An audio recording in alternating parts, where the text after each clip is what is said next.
It was supposed to be just another ordinary day in Rockford, Illinois. But within hours, the city was plunged into chaos as a series of horrifying attacks unfolded, leaving 4 people dead and 7 more fighting for their lives. Christian Ivan Soto, a 22-year-old local, turned what should have been a quiet evening into a brutal killing spree, attacking strangers and friends alike. But what pushed him to commit such a monstrous act? Was it a sudden fit of madness, or was there something far more chilling at play? This is the shocking, real-life story of the Rockford Massacre, where terror struck the heart of an unsuspecting community. Rockford, Illinois is a city that could have been any quiet Midwestern town. Peaceful streets, friendly neighbors, and a close-knit community. With just over 1,500 residents, Rockford is the kind of place where you would expect to feel safe, where the idea of violence seems far removed from daily life. The bustling downtown is full of local shops and restaurants, and suburban homes line the tree-lined streets. It's a city known for its family-friendly atmosphere and its rich history as a manufacturing hub. For most residents, life moves at a slow and steady pace, with weekends spent at local parks or around the kitchen table. But on the afternoon of March 27, 2024, everything changed. For the families living in Rockford, what began as an ordinary day would become a nightmare they would never escape. As the sun set, the calm that had long defined the city quickly unraveled. On the 2,300 block of Holmes Street, in a modest family home, Jacob Schupbach and his mother Ramona were preparing for an evening together. Their routine was interrupted when Christian Ivan Soto, a 22-year-old local, appeared at their door. What led Soto to their home, whether it was a sudden urge or a premeditated plan, is still a chilling question. At the same time, in other parts of the city, life was carrying on as usual. On the 2,200 block of Winnetka Lane, Jay Larson, a 49-year-old U.S. postal worker, was finishing up his shift and heading home. But instead of the quiet end to his day he'd expected, he too would fall victim to Soto's unpredictable violence. Soto's path was chaotic, unpredictable, and terrifying as he moved from one crime scene to the next. What none of these victims knew, what no one in Rockford could have known, was that Soto's night of terror was just beginning. A sleepover, innocent and carefree, was about to take a turn that would leave a community reeling, asking questions they could never answer. In this small, unsuspecting city, the unimaginable had just begun to unfold.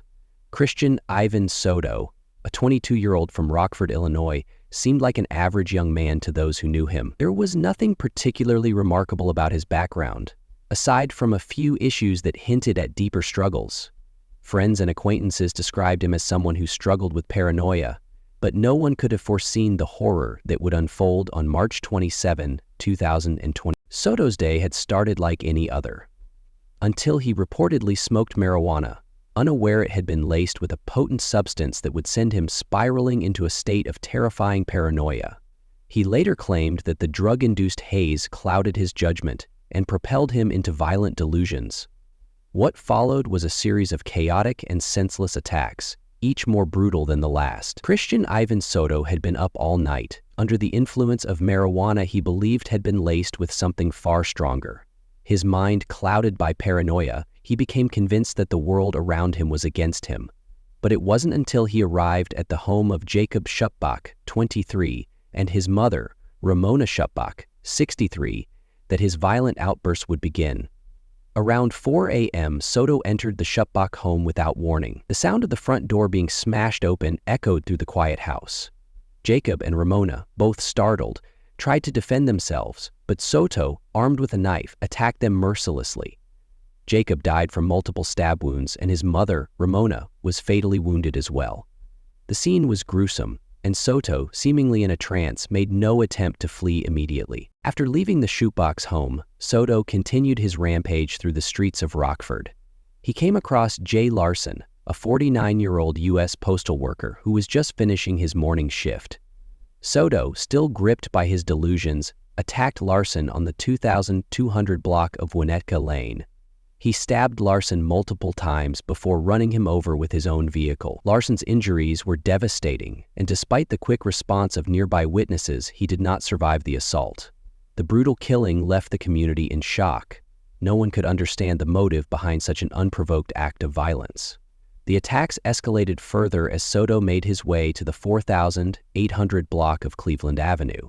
Here, he forced his way into a family home, where he attacked a woman, stabbing her in the face, narrowly missing her eye. Her son and daughter, both adults, attempted to fight Soto off, but he inflicted serious injuries on both of them before fleeing the scene. The family, traumatized and fearing for their lives, immediately contacted the authorities. Still, Soto remained at large, and his next move would be even more horrifying. The last and most chilling chapter of the spree occurred at a house on the 4700 block of Cleveland Avenue, where 3 teenage girls were enjoying a sleepover. As they laughed and watched movies in the basement, Soto broke into the home. Armed with a bat, he stormed into the basement and began his violent assault on the girls. The sound of their screams filled the house as they desperately tried to flee. 15-year-old Jenna Newcomb was tragically killed in the attack, her life stolen in an instant. 2 of the girls managed to escape, running out of the house and seeking help from neighbors, but the damage was done. By the time authorities arrived, the horror of what had transpired in the basement was clear. Soto had left behind a trail of destruction, leaving no survivors in his wake at the scene. The brutality of the attacks shook Rockford to its core. What had started as an ordinary day quickly turned into a nightmare. As Soto continued his spree, it became evident that this wasn't a random act of violence. It was something far more calculated, driven by an intense and deadly paranoia. By the time police were able to apprehend him later that evening, Soto's crime spree had left a city reeling from grief, anger, and disbelief. The timeline of terror was over, but the questions lingered. Why did Soto snap? Was it the drugs, the paranoia, or something even darker that pushed him to commit such a massacre? As the investigation continued, the community struggled to make sense of the horrifying chain of events that had unfolded in their midst. When the news of the horrific attacks reached the residents of Rockford, Illinois, it felt as if the ground beneath them had been ripped away. The calm, small-town atmosphere they had always known was shattered, replaced by an overwhelming sense of fear and disbelief. The victims' families were left reeling, trying to process the unfathomable violence that had torn apart their lives. For those who knew the victims personally, it was an insurmountable grief. Jacob D. Schupbach, a young man with a promising future, was gone. His mother, Ramona, who had lived in the community for decades, was also taken from them, leaving behind a void that could never be filled. Then there was Jay Larson, a postal worker who had been attacked so suddenly, so violently, that many still couldn't comprehend how it had happened. And 15-year-old Jenna Newcomb, who had her whole life ahead of her, was taken away during what should have been a harmless sleepover.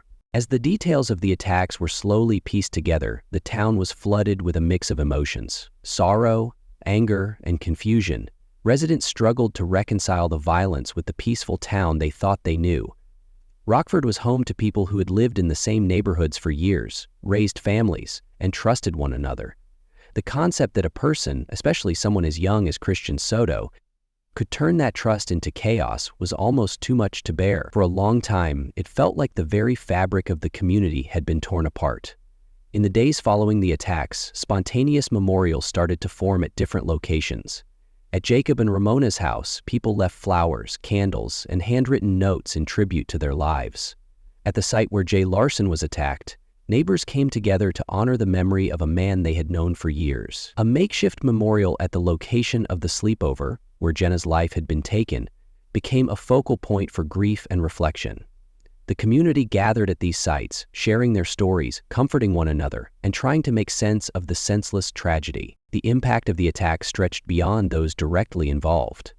The fear was palpable, and the uncertainty of knowing that the person responsible could have been someone living next door or walking in the same stores created a sense of unease that lingered for weeks.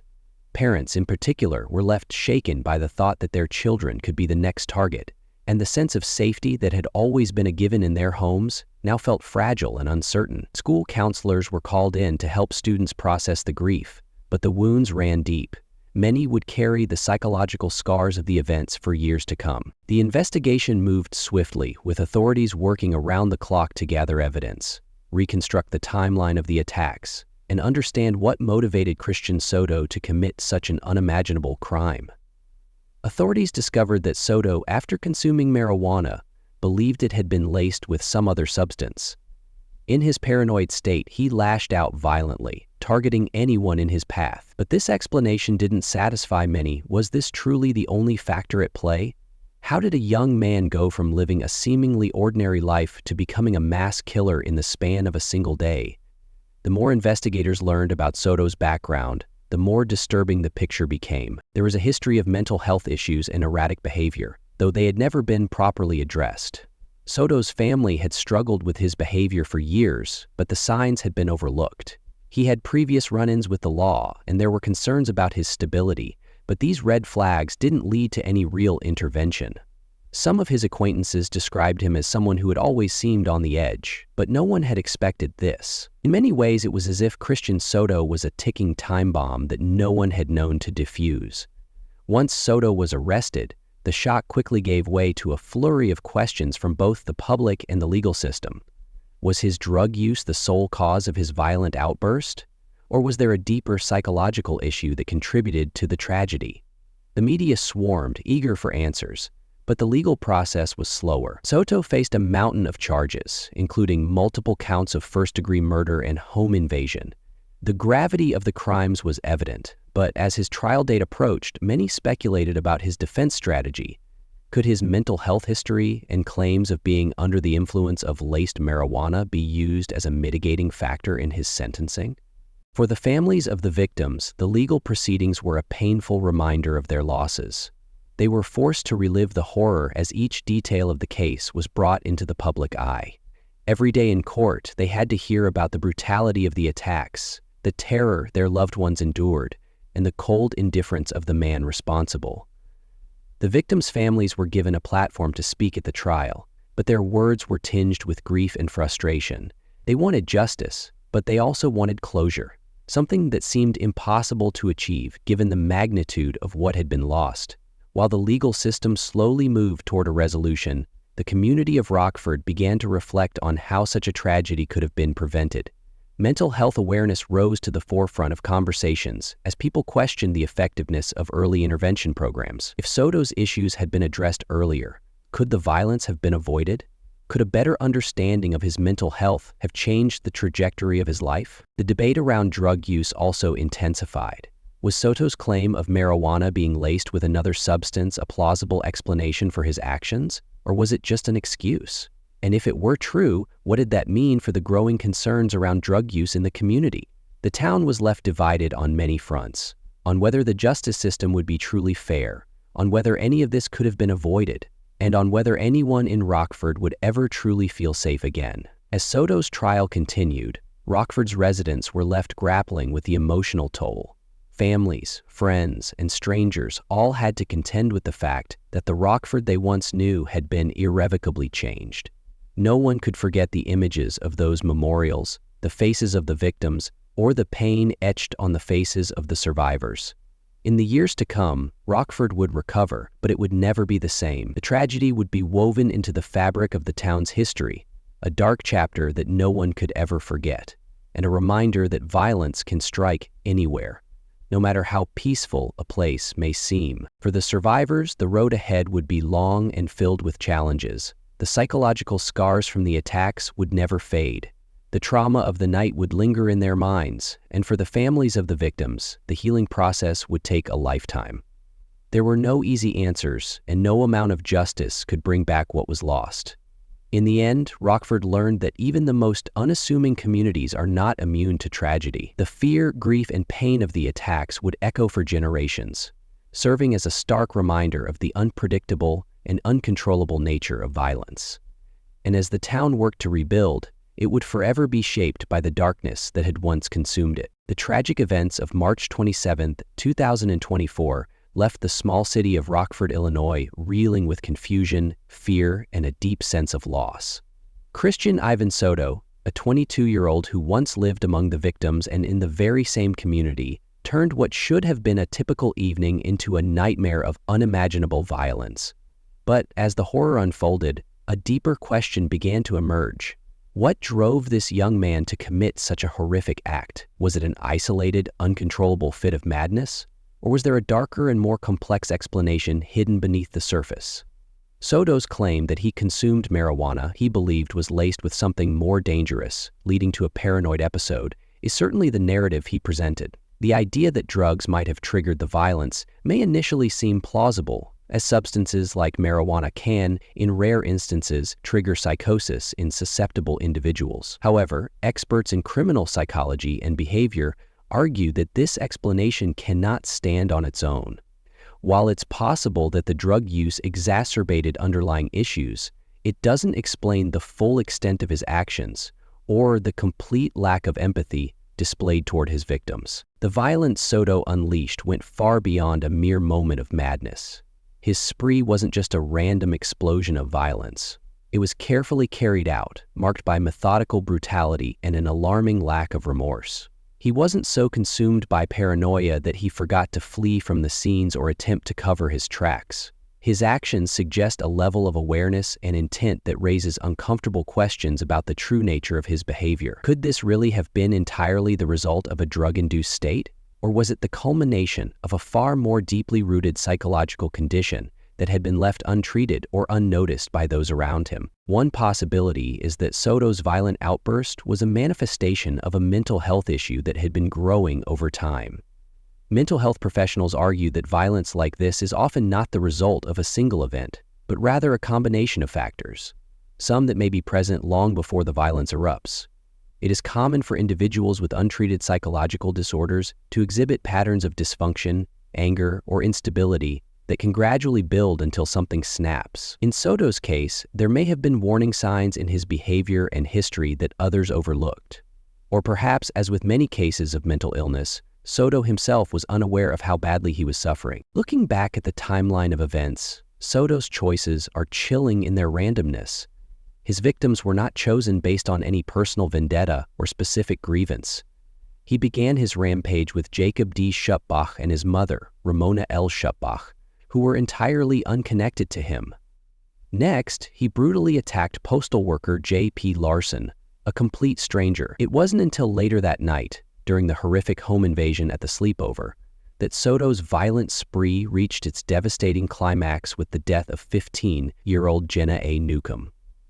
The lack of any clear pattern or motive behind his attacks suggests that Soto's actions were not motivated by a need for revenge or hatred towards specific individuals, but by something more deeply rooted in his state of mind. This kind of indiscriminate violence is often associated with psychotic breaks, when individuals lose touch with reality entirely. However, what sets Soto's actions apart is the calculated manner in which he carried out the attacks. While there's no question that he was likely suffering from severe mental distress, his awareness of his surroundings and the attempt to escape after each attack suggest that this wasn't simply a loss of control. Experts point out that the very awareness he displayed during the spree makes it unlikely that this was a simple case of psychosis. Psychotic episodes, especially those that are induced by drugs or mental illness, often result in a person becoming completely disconnected from reality, unable to act with the precision or focus Soto demonstrated. So, if drugs weren't the sole cause of his behavior, then what were the underlying factors at play? The answer may lie in a complex combination of environmental, psychological, and emotional triggers. Could Soto have been dealing with unresolved trauma or a history of mental health issues that had never been properly addressed? There are many cases in which individuals with severe psychological distress fall through the cracks of the mental health system, unable to get the treatment they need before their condition worsens. If Soto had struggled with untreated issues such as depression, anxiety, or even past trauma, it's possible that his violent outburst was the result of a tipping point, where years of suppressed pain finally erupted in an explosion of rage. Moreover, the culture of mental health in many communities often leaves people struggling with conditions like Soto's in isolation, making them more likely to act out in dangerous and violent ways. The lack of adequate support systems, resources, and intervention strategies can contribute to the unraveling of a person who might otherwise have been able to manage their condition with proper care. Soto's actions serve as a stark reminder of how important it is to identify and address mental health issues early on, before they manifest in something far worse. In addition to the psychological aspects of this case, There are also broader societal questions that need to be asked. How many people like Soto are slipping through the cracks, their struggles ignored or misunderstood by those around them? How often do we dismiss the warning signs of someone in distress, assuming that they'll be fine or that someone else will intervene? This tragedy forces us to confront the uncomfortable reality that, as a society, we often fail to provide the necessary tools and resources to those who need help the most. What's even more disturbing is the fact that this isn't an isolated incident. There are countless cases of individuals who, like Soto, have been overlooked by the mental health system or failed by the people around them. Some are able to hold it together for years, suppressing their pain and dysfunction until one day everything falls apart in an irreversible way. The question that this case raises, and one that many people are still grappling with, is whether there is a way to prevent these kinds of tragedies from happening in the future. Could this massacre have been prevented if there had been more effective interventions, better resources, or earlier recognition of Soto's distress? Could the people in his life, family, friends, or coworkers have noticed the signs of his deteriorating mental health and acted before it was too late? These are questions that no one can answer with certainty, but they're questions that we must ask if we hope to prevent similar incidents from occurring. The impact of this tragedy extends far beyond the victims and their families. The community of Rockford and the country as a whole is left to grapple with the aftermath of a crime that seems almost incomprehensible. The psychological scars that remain, not just for the families involved, but for everyone who was touched by this tragedy, will last for years. And while justice may be served through legal proceedings, the emotional and psychological wounds left by this act of violence will never fully heal. This tragedy serves as a wake-up call, a reminder that we cannot afford to ignore the warning signs of mental illness, substance abuse, or emotional distress. The more we understand the root causes of these devastating acts of violence, the better equipped we will be to prevent them from happening again. And while we may never fully understand what drove Soto to commit such horrific acts, we owe it to the victims and to society to learn from this tragedy and work to ensure that no one else falls through the cracks in the same way. As the investigation continues, the questions remain. What led Christian Soto to commit such a horrific crime? Was it the paranoia from drug use or something deeper buried within him? Soto's actions left a community shattered, families broken, and lives forever altered. The aftermath of the Rockford rampage serves as a stark reminder of how violence can erupt in the most unexpected ways, changing lives in an instant. But in the face of tragedy, there are survivors, those who are still fighting physically and emotionally to heal from the scars left by that night. If you found this case chilling and want to learn more about the real-life stories behind crimes like this, make sure to hit the like button, subscribe, and share your thoughts in the comments below. We'd love to hear your take on the mystery surrounding Christian Soto's motives. Thank you for watching, and remember, no community is ever truly safe from the unexpected.